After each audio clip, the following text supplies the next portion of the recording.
So much is up in the air as Canada's largest airline prepares to ground all flights if flight attendants walk off the job after midnight. Could Air Canada and its union reach an 11th hour deal, or will there be a total shutdown? And this is a live look from inside Pearson. A lot of canceled flights today. Are you flying with Air Canada this month? We are talking to insiders about what to do if you're caught in the middle of this labor dispute. One expert says if your flight gets canceled, don't accept a refund. Also tonight, saying goodbye to working from home after years of a hybrid work model. More public servants are told to report to the office 5 days a week. We have reaction. And it is opening day of the CNE. This is a live look at the fairgrounds. The act's kicking off its 146th year. We have more on the rides, the performances, and of course, the new eats. You're watching Live at 5.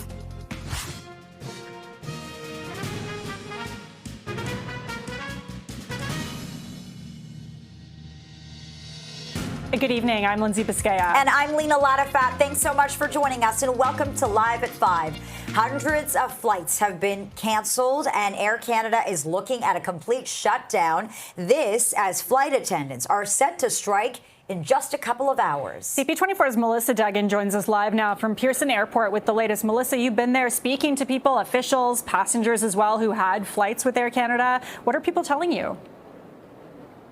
Oh, they are very well aware of the situation right now. 1 a.m., that's the time we're looking at, early Saturday morning. These 10,000 flight attendants with Air Canada, with Air Canada Rouge, could be walking off a job if a deal isn't reached with CUPE, the union representing them, and the company itself. I just ran into some lucky travelers just visiting Toronto from Washington, D.C., about to head home. And Wade, you're telling me your flight is on time? You're going to be able to make it home? Yes, ma'am. We were extremely lucky to have that confirmation in the email, this morning. We're very lucky to make it home on time. Was there stress, concern that maybe there wouldn't be that flight? Yes, absolutely. I had to make sure, call home, make sure everybody knew about if we were going to make it home or not. Yeah. So right now we're looking at across Air Canada, about 500 flights expected to be canceled. But Bonnie, you are making it home with the family after all of this. I wonder how it feels to avoid any sort of complications that may have come your way. Well, it's been looming, so we've been constantly checking. So I was very relieved to find out that our flight was on time and that we'll be able to make it home. So it's a big relief. Definitely. How was your time in Toronto, by the way? It was amazing. We were spending time with family, so it was very meaningful. So we'll have a safe flight home. I really appreciate it, family. Thanks so much for stopping to say hi. Okay, so this family make it out pretty well. Others not so lucky. Pearson, just on its own right now, we're looking at about 60 flights being canceled here, but those numbers are expected to increase as the day goes on. This is part of the wind up to that roughly 1 a.m. deadline. We did see dozens of flights canceled yesterday as part of this process. Toronto Pearson getting ready for this potential labor disruption, getting spots ready to put more Air Canada planes. They have to go somewhere, right, if they're not going to be up in the air for the next little bit. As for the situation with this labor dispute, we know that wages are a sticking point there. Something that the union is looking for is getting workers paid for their time on the ground before that flight takes off and then after the flight lands. Some of the latest messaging we're getting from both the union and Air Canada, I want to share it with you. Have a listen. We've issued them a lockout notice, and the reason for that is, we need to have an orderly wind down of the company. We have planes all over the world. We fly to 200 countries. We can't just suddenly stop. That would be also very bad for customers, would leave them stranded all over. So the only way to approach this is to gradually wind it down. As I said, we're already being disrupted by this labor dispute. We've got 10,400 flight attendants. People do get sick. This is not something that the union would direct our members to do. This could just be a coincidence, but we're here to talk, and we just need an equitable collective agreement. Well, the family I was chatting to there, they made off well with the situation. Their flight is on time. They're going to catch it at 8:30, head home to Washington, D.C. Not everyone getting the same sort of flight path right on time as they were planning to see. Instead, there's some frustration. There is some confusion, questions about communication, that kind of thing. What we're hearing from Air Canada is that if your flight will be canceled, you're going to hear about it through an email, through a text message. There are also, customer service lines that are available to answer some questions. They are warning us there is a long wait to be able to talk to people at some point. There is also a booth behind me here. They're also positioned in different places around Pearson to give people some information, explaining some options. I've been watching people line up, talk to those Air Canada employees, walk away not so happy. So not everyone making it to their destination on time as they had expected. If we do see this strike, this lockout go ahead, again, right now, it looks like these talks are deadlocked, and we are going to see these people possibly off the job, these flight attendants. We could be seeing, Lena and Lindsay, some 130,000 travelers affected each and every day that this goes on. Back to you. And that would be so chaotic. Melissa Duggan live at the airport. Melissa, thanks so much. And Air Passenger Rights President Gabor Lukacs spoke to CP24 about what travelers need to know amid the disruptions and uncertainty being caused by this labor dispute. My first advice is don't believe what Air Canada is telling you. They are giving out often misinformation. Just this morning, we have seen passengers being told your flight has been canceled and we have no other flights for you for 120 airlines we have searched. We went online and found more than a dozen options for that passenger. Air Canada is trying to push, using deception, passengers to cancel their trips, to opt for a refund instead of asserting their legal right to alternate transportation. And the president and CEO of the Tourism Industry Association of Ontario says anxiety is rising among businesses that depend on travelers as the deadline for that work stoppage draws near. We are in the peak of summer in a very important year where tourism has been challenged due to a number of global economic factors. A lot of small businesses and operators and employees, from hotels to restaurants to attractions to arts and culture, are counting on the arrival of visitors from across Canada and internationally. So being this close to the deadline without a resolution is a concern, particularly for small and local businesses.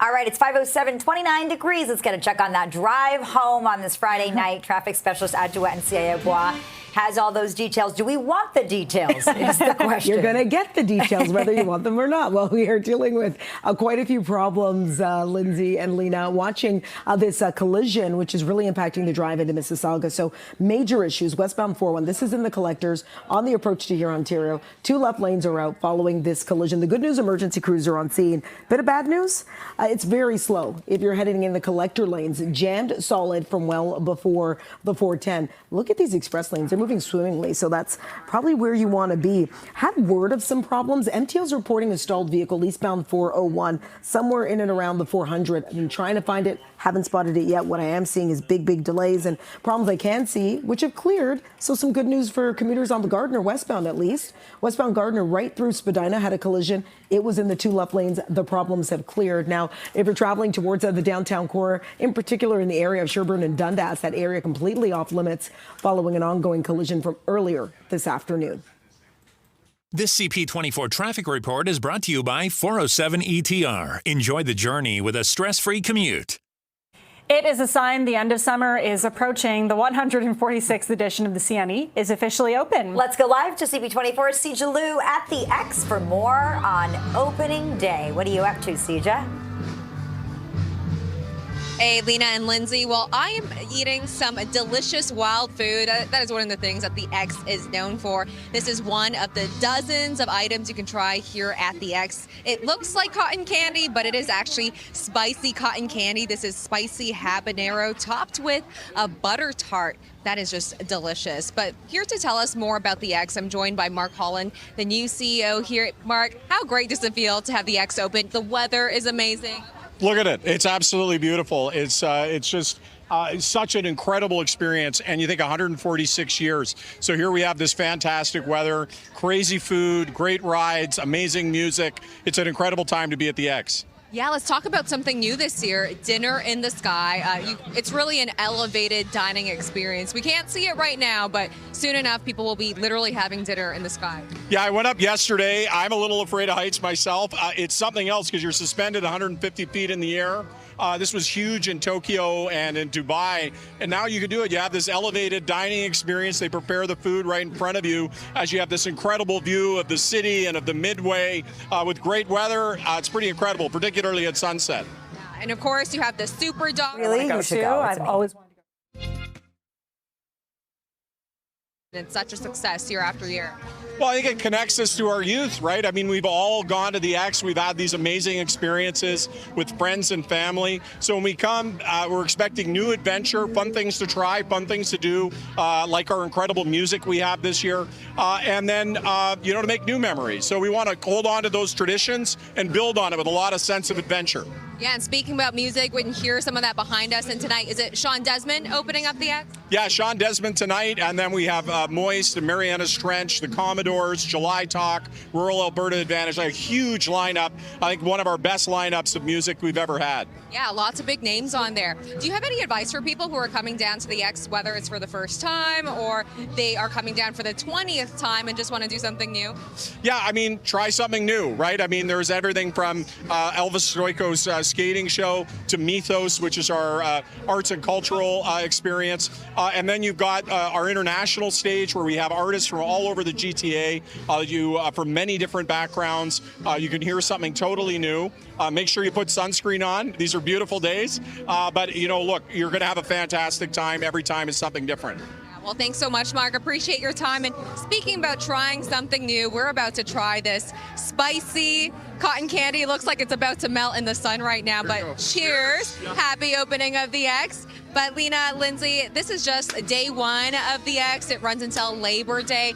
Grounds are open from 10 o'clock in the morning until 10 o'clock at night. The grounds are open until midnight, but the gates close at 10 o'clock. So still lots of time to get down there. Today is day one. So a lot of excitement with the people that we're talking to right now because they've been waiting all year for this summer tradition to come back around so they can try foods like this and go on lots of those fun rides. I'll send it back to you for now. All right, spicy cotton candy. I would actually try that. I'm intrigued. Interesting. So let us know how it is. All right, Sijalu live at the X. Thanks so much. 512, 29 degrees. This is Live at 5. Coming up, U.S. President Donald Trump and Russian President Vladimir Putin are meeting in Alaska right now to discuss the war in Ukraine. That meeting happening right now. We'll take you live to Anchorage when we come back.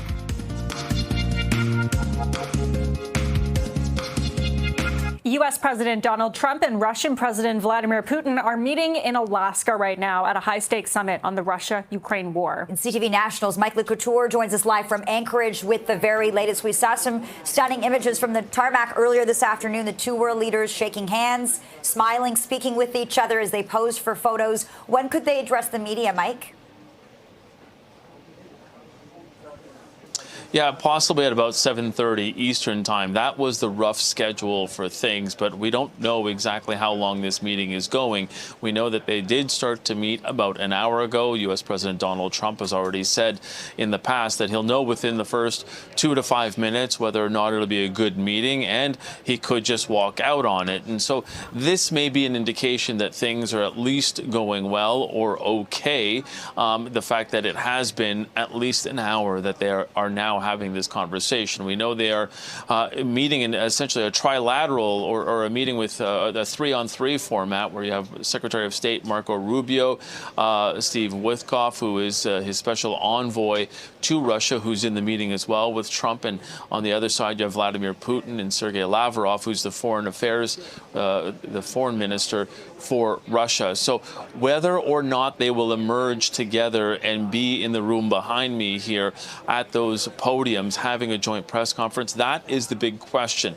Trump has said if it goes well, then they will come out together. If it doesn't go well, then he may just address the media on his own. What he wants out of this, according to what he told reporters aboard Air Force One on his way from D.C., was that he wants a ceasefire. And if he doesn't get that, he will not be very happy. So it seems like that that is the red line for Trump going into this.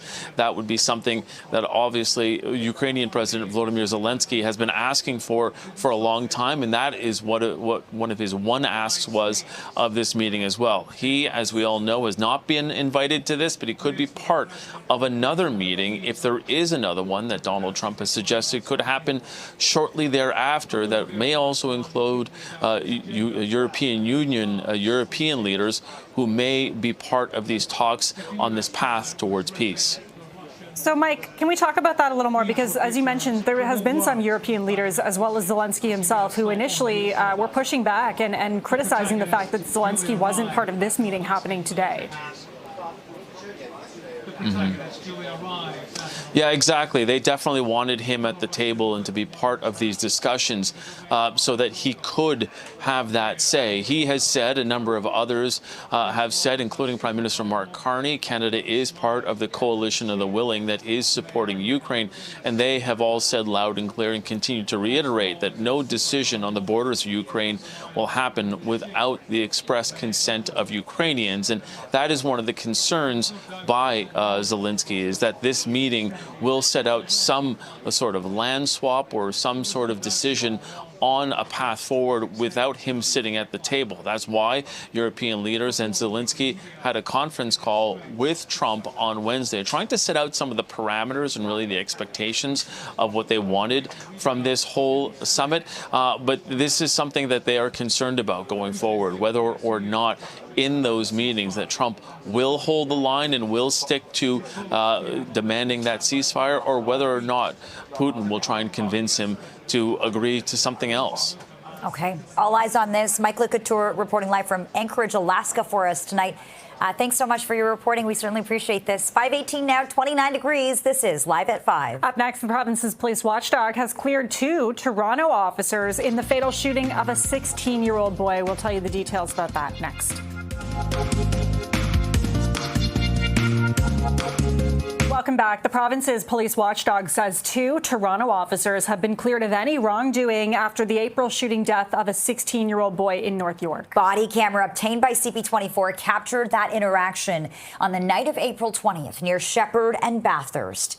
In the footage, a person in the back seat of the red Infiniti could be seen pulling out a gun and firing toward an officer. Multiple officers then shot into the vehicle, killing the boy. The Special Investigations Unit says there were no reasonable grounds to lay charges, ruling the officers acted in self-defense. Friends and family of a father of 3 who was killed in a collision in Whitchurch, Stouffville are now calling for tougher laws. Andrew Christillo's family is calling for systemic change in the wake of the deadly crash earlier this month that also seriously injured his wife and children. The 18-year-old man charged in this collision is also accused of dangerous driving in a collision involving Premier Doug Ford back in January. Christillo's loved ones launched a petition to create this new law in his memory. This tragedy should have been prevented. When we allow dangerous drivers on the road, we're gambling with other people's lives. That's why we're petitioning to bring forward the Andrew Law, where dangerous drivers that are charged with dangerous driving are no longer allowed on the road. It's a privilege, not a right, and that we have tougher sentencing. This is how we protect and prevent this tragedy from happening to your family. Please support it. Thank you. The proposed Andrews Law could face some legal challenges as it would impose penalties before a conviction. Today, the accused driver was expected to learn whether he would be granted bail, but that decision has now been postponed until later this month. Well, Brampton is following the province's lead in ordering its workers back to the office full-time next year. Yesterday, Doug Ford announced all provincial civil servants would return to 5 days a week come January. Today, Brampton Mayor Patrick Brown told News Talk 1010 he is following suit, asking all municipal workers to return to City Hall in the new year. Right now, Brampton employees have been mandated to work from the office for just 3 days. Brown says it's time to get everyone back under the same roof. There's been a lot of conversations that it was time. This was a COVID accommodation that was made when it was important to have physical distance in the workspace. I think there are many aspects of these accommodations that have been helpful, more Zoom meetings, more virtual advancements. Having said that, at the end of the day, I believe we're more productive in the workplace. And Mayor Olivia Chow was asked if the city of Toronto would follow suit during a news conference in North York this morning. There are some of the senior administrators and perhaps lawyers will examine that, but majority of it really we already have most of our workers at work all the time because we deliver essential services.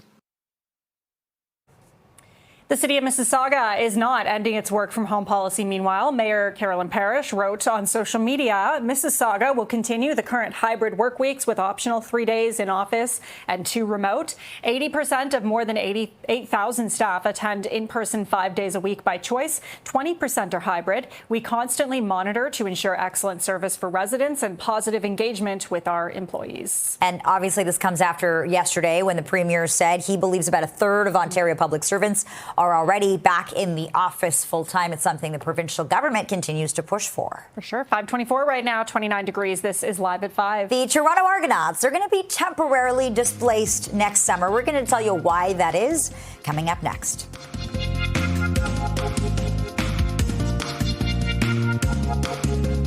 Welcome back. As the Jays open a series against the Rangers, fans are going to get a chance to learn a little bit more about their favorite players. Players Weekend, you'll see some different designs. That's pretty cool. Modeled to look like a number 2 pencil, teacher's pen. Can't erase that. As you heard, it's the Players' Weekend in the MLB. It's all about giving stars a chance to express themselves outside of baseball. This year's themes are off-field interests, causes, and appreciation. And while the players won't wear nicknames on their jerseys like they have in the past, fans will notice a lot of custom bats and cleats, as well as infield activations, broadcasts, and social media posts. All right, the Argos, they're going to be temporarily evicted from BMO Field next summer, and that's because of the FIFA World Cup. The team says the schedule will be adjusted as their home field is transformed into a global soccer venue. They will play 1 home game against the Rough Riders in Regina, 1 in Hamilton against the Ticats, and a game in Winnipeg against the Bombers. The Argos will then return to BMO after the field is retrofitted back to CFL standards. There will be more home games in the second half of the season than the first to ensure fans can help restore home field advantage ahead of a playoff run. And speaking of the Argonauts, they're going to be looking to get back in the win column tonight when they face the Edmonton Elks. Toronto coming off a 46-42 loss to the Ottawa Redblacks last Saturday. The defeat was the second straight for the Argos and saw the team fall to 2-7 on the season. It is 5:28 right now, 29 degrees. This is Live at 5. It is opening day at the X. 1.5 million visitors expected to pass through the CNE gates over the next 18 days. We're live with more on what you need to know if you're visiting.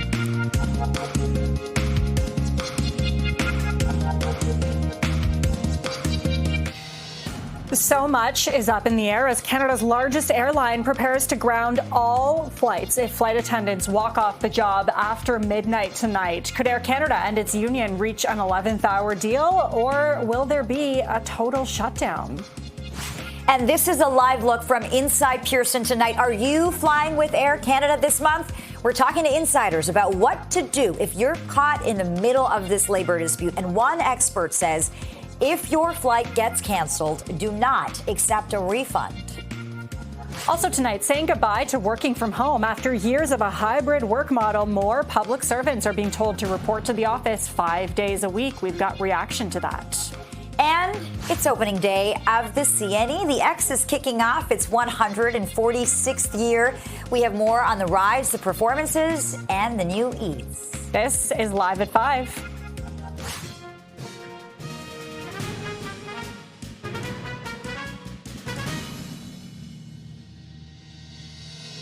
Hello, and thanks so much for joining us. I'm Lena Ladefat. And I'm Lindsay Biscaya. Welcome to Live at 5. It's a sign that the end of summer is approaching. The 146th edition of the CNE is officially open as of today. Let's go live to CP24's Sija Lu at the X for more on opening day. Sija. Hey, Lena, Lindsay, we are getting an elevated experience of the X right now. It is opening day. People have been waiting all year round for this summer tradition to come back. I am at one of the rides, the Ferris wheels, where we are getting the best view of all there is to do at the X. And I'm joined by the lovely Madeline and her mom, Mandy, who have been coming to the X for many years. How excited are you now that the X is back? I'm very excited. Yeah. You're 8 years old, but you told me you've been coming to the X many years. How many times have you been here? Like maybe 5 or 4. Yeah. What do you love about the X the most? I love the food and the rides. And Mom, I have to ask you too, you bring your kids here year after year. What do you love about the X? What makes it such a great family place? All the atmosphere, especially during the nighttime, all the lights, the rides, it's such a happy place. The concerts they have, you find everything in here. So it's like a little town, so we come every year. And you mentioned to me earlier that you're going to come back again with some more of your family members. How does it feel to see people of all different ages, like your daughter, your mom, all light up when you come here? Well, very exciting, and it fills you with joy. So it's a very happy moment. So these are the things we live for. So yeah, it's very nice spending time here. And Madeline, you just got here not too long ago, but is there a specific ride or food you really want to try? The ride I really want to try is that one right behind us. It's like the one that goes up and then goes down. That one I love, and I really want to try. And the food that I love are slushies. It's so yummy. Well, I think you are definitely ready for the big girl rides. But the X today is opening day and the weather is just absolutely fantastic. But on top of these rides, there are, of course, the classic Midway games. There's also, for the first time this year, Dinner in the Sky. That's over behind me there, coming up shortly. And there are also just endless music. Today, Sean Desmond is opening up. There will be Mariana's Trench coming up later. But those are just a few of the lineups. And if you plan to come down here, it's open every day from 10 in the morning until 10 o'clock at night. But the grounds are open until midnight, and the fun doesn't end until Labor Day, and that is usually when we start to say goodbye to summer. So there is no other way to celebrate the last hurrah of summer than coming out to the X, and you can take in the beautiful views of the city, take a look at all of these rides. A lot of people were nostalgic as well, saying, my parents went on these rides, I am on these rides. It's really just a great family event, fun for the whole family, and no better time to enjoy it than the last little bit of summer. I'll send it back to you guys for now while we enjoy the beautiful views up here. Well, it's such a great view behind you. You can see the CN Tower and everything amazing. CP24 Sija Liu down at the X for us. Thanks, Sija. Okay, it's 5:34. We're going to check on the commute with our traffic specialist, Adjoa. It looks pretty painful out there for drivers tonight, Adj. You know what? It does. It's not as beautiful as the X is, but if you're making your way out, it's very, very slow going along the westbound 401. If you're traveling into Mississauga on the approach to here, Ontario, in the collectors, still have those 2 left lanes out with this long-standing collision. Again, very, very busy going as you make your way from as far back as Renfort. That's where the delays extend right now. Don Valley Parkway, still really busy from approaching Don Mills up to the 401. And if you're headed towards the X, here's a look at the Gardner. It is jammed. Very busy as you make your way into and head out of the downtown core. Outside of camera view, a couple of problems. A collision on the 401 westbound out at Thixon. Collision has the left lane blocked. Also getting word of a collision on the northbound 400 up at King Road. It's in the left lane. And in the downtown core, still have a collision blocking Sherbourne and Dundas. That area off limits. I'll send it back to you both. All right, Adjoa, thanks so much for this. Welcome. To the airport now. Hundreds of flights have already been canceled, and Air Canada is looking at a complete shutdown. This as flight attendants are set to strike in just a couple of hours. CP24's Melissa Duggan joins us live now from Pearson Airport with more. Probably a lot of stress and chaos where you are, Melissa. What's going on? Yeah, you know, Lena and Lindsay, there's complications, there's confusion over how to get from point A to point B for some travelers, like Sarah here from Toronto, traveling for work. You're headed to Vancouver and then to Singapore, flying with Air Canada. What's the status of your flights right now? That's a good question that I've been asking myself as well. I'm hearing a lot of different information at this point. My app is saying my flight's just delayed and it's on, but Google might be saying otherwise. So who knows? I might be stuck here. I might be stuck in Vancouver. And I just hope I get to Singapore sometime soon. Yeah, because you could be flying to Vancouver and then you could find out that that flight's not happening and then you're stuck there. How do you get to Singapore? How do you get back home? I don't know. And, you know, at this point, who knows how long I could be stuck in Vancouver for. Yeah. Tell me what the kind of communications you've had with Air Canada right now. You're checking an app, checking the website. What's going on? I'm pretty much just checking the app at this point. They weren't letting me check in, so I thought I'd come to the airport early. But at this point, I'm nervous to drop off my bags in case my flight is inevitably canceled. Oh, sure. It gets sucked in the machine. How do you get it back, right? Exactly. So right now, it's been delayed twice since I showed up here. So I'm a little nervous to go through security and drop off my bags and do all that just to see it's canceled in the end. So walk me through what's next for you. I think I'll hang out for a little bit. Definitely try to talk to someone at the airport. I know everyone's busy here, so that might be a struggle.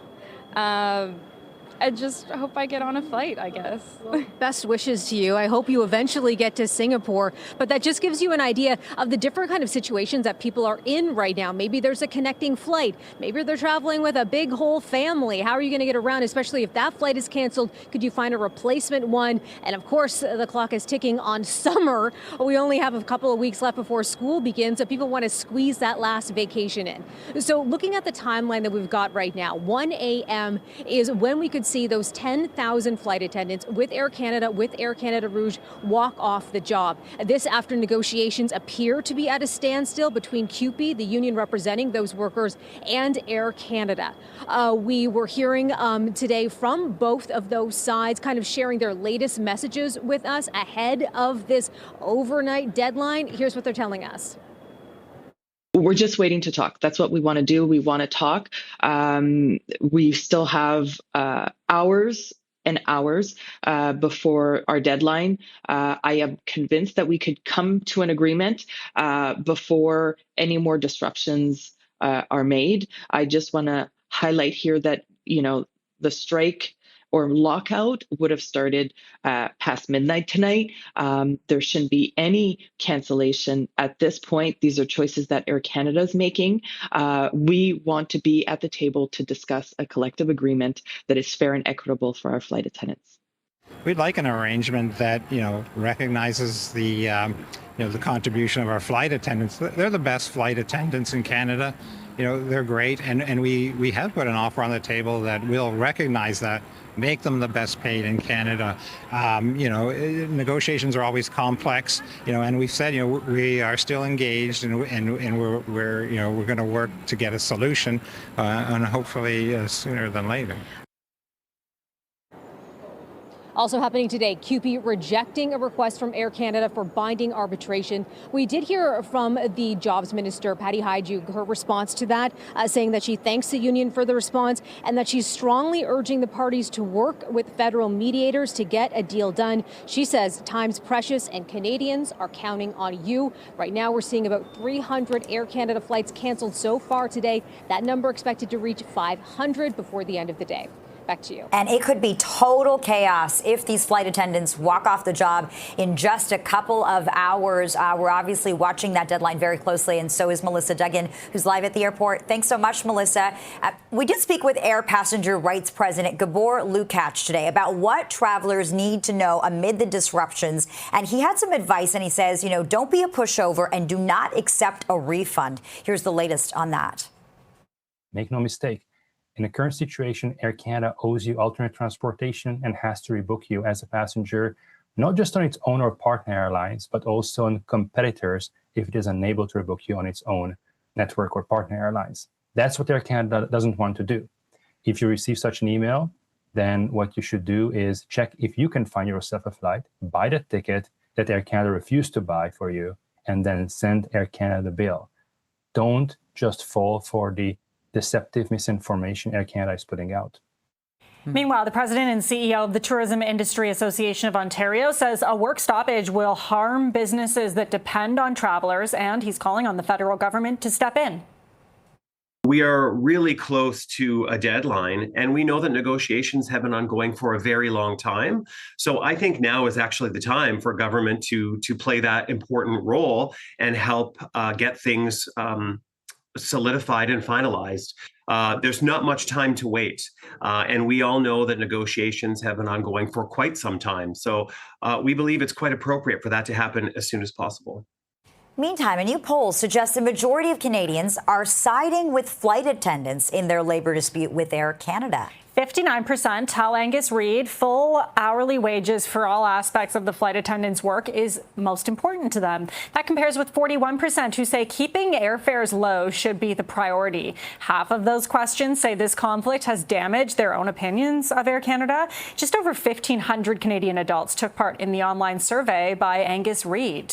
And for more on this, we're joined by John Rowe, Research Associate at Angus Reid Institute. Hi, John. Thanks for joining us. Yeah, thanks for having me on. These are some interesting findings. A lot of people siding with the union and the flight attendants of Air Canada. Tell us about what you found.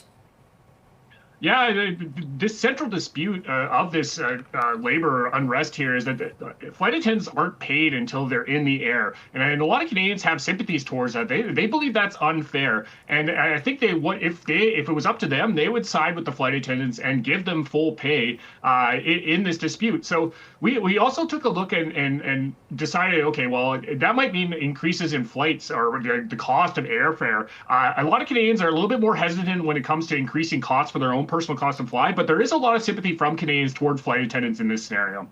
It's really interesting to see some of the respondents feel that this conflict, this labor dispute, has damaged their own opinions of Canada's biggest airlines. Your thoughts on that?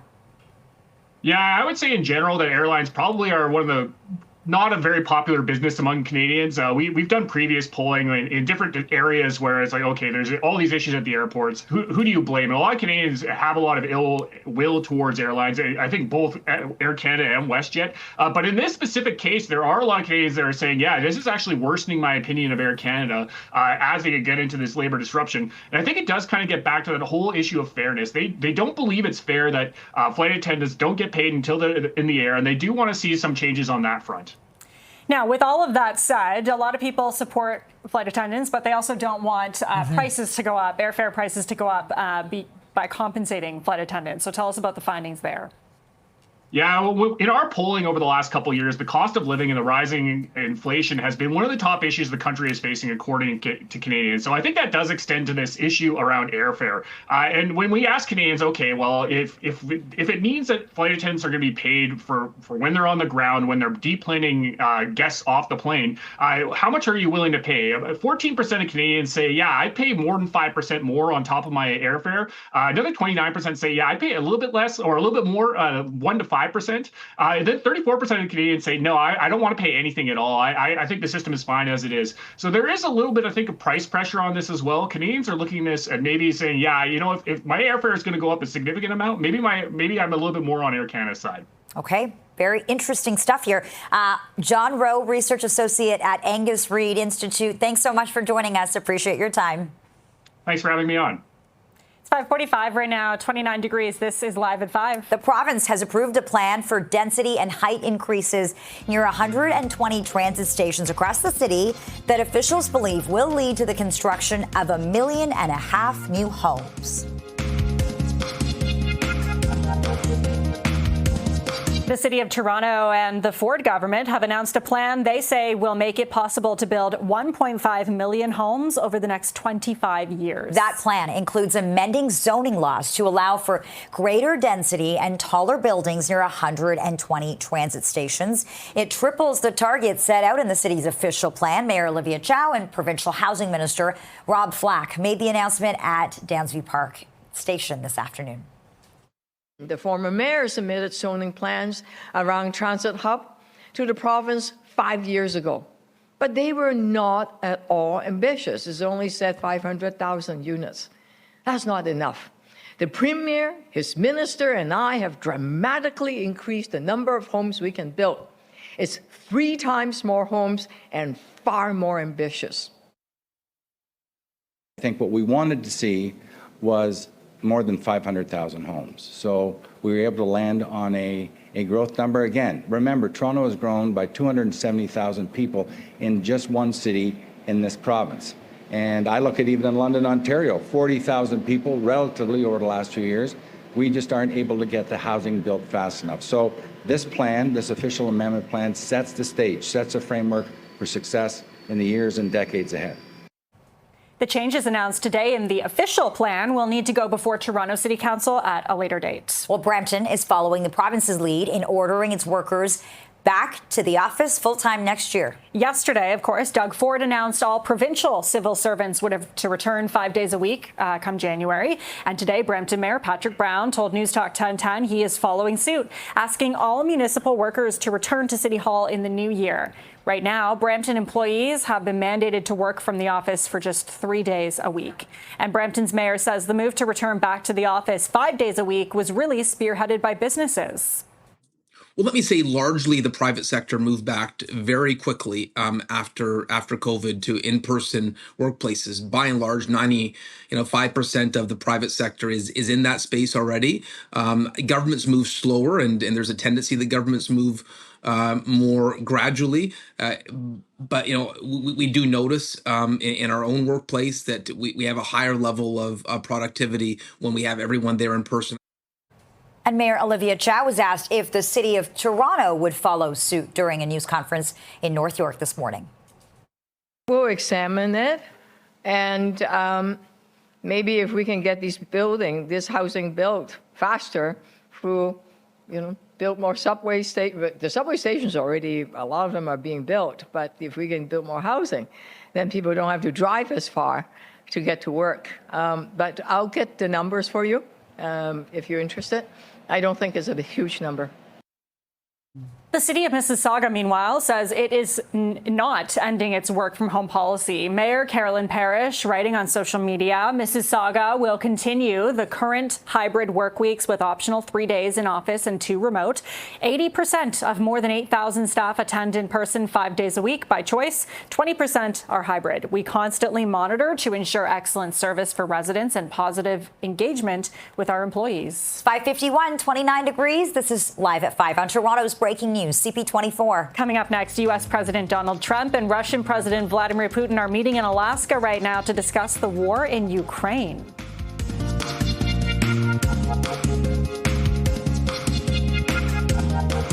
Welcome back. U.S. President Donald Trump and Russian President Vladimir Putin are meeting in Alaska today discussing a possible deal to end the war in Ukraine. Yeah, that meeting happening right now. The two leaders shook hands and smiled warmly earlier today as they greeted each other on the tarmac at an Air Force base outside Anchorage. Ukrainian President Volodymyr Zelensky is not part of today's meeting. And Trump and Putin headed inside, but they didn't take any questions before their high-stakes meeting. They are there, as we noted, to talk about the possibility of ending the 3-year-old war in Ukraine. Trump did speak to reporters during the flight to Alaska. He talked about a ceasefire. I'm in this to stop the killing. We're not putting up any money. We're making money. They're buying our weapons, and we're sending them to NATO, and NATO's sending us big, beautiful checks. But I don't care about that. I care about, it was a big factor when Biden spent $350 billion and got nothing. But what I do care about is they lost last week, 7,011 people were lost, almost all soldiers. 36 people in a town which got hit by a missile, but over 7,000 soldiers. It's crazy. It's 5:55 right now, 29 degrees. This is Live at 5. A Toronto man is highlighting commuter challenges by racing streetcars. We're going to hear from him next.